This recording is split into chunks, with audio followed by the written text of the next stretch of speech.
Dinamarca está à frente de uma revolução. Até 2020, quer 70% da energia usada no país originada de fontes renováveis, como a eólica, por exemplo. Mas ainda há espaço para se orgulhar de um esportivo como o Zenvo.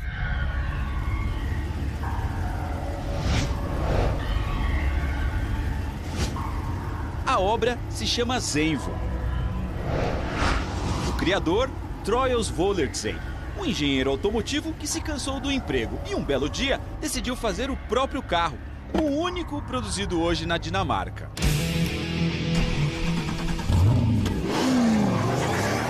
O superesportivo que Troels imaginou deveria ter mais de 1000 cavalos, teria que chegar aos 100 km por hora em 3 segundos e não poderia se parecer com os concorrentes.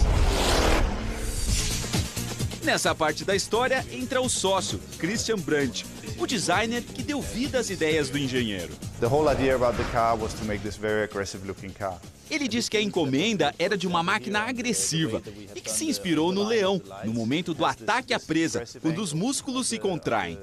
Foi o que os vincos acima das rodas tentaram transmitir. Similar to the lion waiting to attack the prey. O primeiro carro de série foi produzido em 2011. Ao todo, a fábrica no sul da Dinamarca entregou 5 unidades. Não chega a 2 carros por ano num sistema artesanal. Em linhas gerais, o dono diz que o Zenvo é como ele deveria ser, na aparência e na dirigibilidade.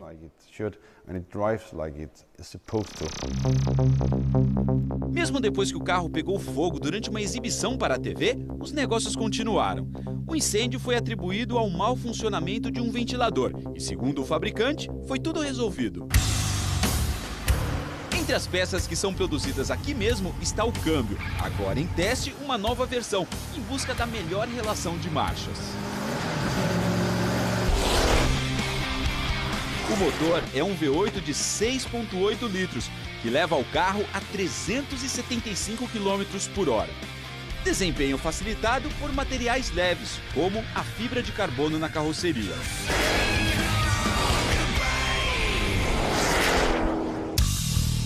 Para rodar na cidade, se pode diminuir a potência para 650 cavalos e também deixar o carro até 5 centímetros mais alto. Por dentro, acabamento caprichado e, claro, tecnologia. Quanto ao consumo, são cerca de 7 quilômetros com 1 litro de gasolina. E aí você pode se perguntar, mas o que faz um carro desses num país reconhecido por suas políticas verdes? E a resposta é: o Zenvo é nicho de mercado, feito para uma fina fatia disposta a trocar o equivalente a 2,5 milhões de reais pelo prazer de acelerar. Sabe o que era difícil para os donos de modelos de coleção como esse? Fazer seguro. Mas já existem algumas alternativas. Veja aí. Este é o tipo de cliente que nem toda seguradora aceita. Nada muito pessoal, é mais por causa do carro deles.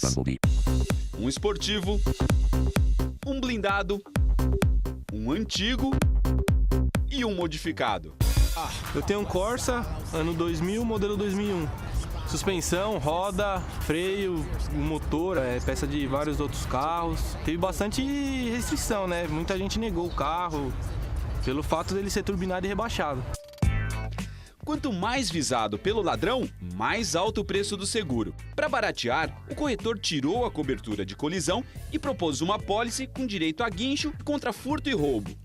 Aí a seguradora se garante, já que é derivada de uma empresa de rastreadores. Eu tenho, obviamente, um maior percentual de chances de recuperar esse bem e devolver para o cliente intacto. Com essa recuperação em média de 80% que nós temos, faz com que, mesmo atuando com preços mais baixos, atrativos, nós consigamos ter lucro na operação. Com os antigos, é outra briga. Meu carro é uma Caravan Diplomata 92. Quando achou uma seguradora, o Rogério desanimou com o preço alto, reflexo da dificuldade de encontrar peças de reposição em caso de acidente. Uma apólice total ficava muito caro, não compensava. Então eu decidi dividir em duas. Então eu tenho uma apólice contra roubo, furto e me dá cobertura de guincho, e a outra apólice cobre contra terceiros. Se eu bater em alguém, o cara vai receber, mas eu que tenho que arrumar o meu. Eu só tenho essa desvantagem. melhor assim do que nada. É o raciocínio do Rogério. Para a seguradora, também foi negócio. O grande foco dessas seguradoras é buscar os excluídos. É um nicho que ninguém aceita. Então ela ganha em volume. Fiz a pesquisa de mercado, uma seguradora tinha um preço muito elevado, outra não fazia, tem seguradoras que não fazem para blindados. O Eduardo tem um carro top e a blindagem aumenta o valor dele. Fora isso, em caso de colisão, o custo da reparação é maior comparando com um carro comum. Daí porque nem toda a seguradora banca apólices desse tipo. A aceitação ela vai da seguradora e dependendo do ano do carro, ela faz a cobertura do carro, mas ela não cobre a blindagem, então o carro fica sem a cobertura da blindagem. Mas o Eduardo queria mesmo cobertura total e conseguiu fechar negócio numa grande seguradora com desconto por não ter pontos na carteira. Nesse caso, o perfil dele ajudou. É um médico que já tem 2 filhos, ele não tem aquele perfil que vai correr, que vai causar sinistro, então acaba sendo bom para a carteira da corretora. Totalmente diferente é a situação do Elis. 22 anos, dono de um esportivo de 406 cavalos, presente do pai.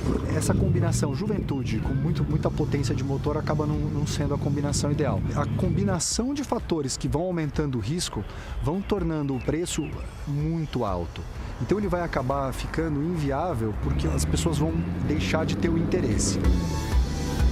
Este é, na verdade, o segundo esportivo do Elis. E foi comprado com a indenização do seguro, porque o primeiro, igualzinho, deu perda total quando ele tinha 18 anos. Tava com 4 ou 5 meses de uso e aí acabei sofrendo um acidente. E nessa hora eu precisei do seguro e foi a hora que ele me ajudou e muito. Hoje, o pai está na apólice como condutor principal. O Elis, que usa o carro nos finais de semana, consta como segundo condutor. Isso reduziu para menos da metade o preço do seguro, fechado com uma empresa especializada em casos assim. É um risco conhecido, ele é alto, mas ele é conhecido, ele é bem administrado, a gente usa dessa expertise mundial para poder fazer a aceitação e a análise desse tipo de risco. Esses casos fazem parte do típico nicho de mercado.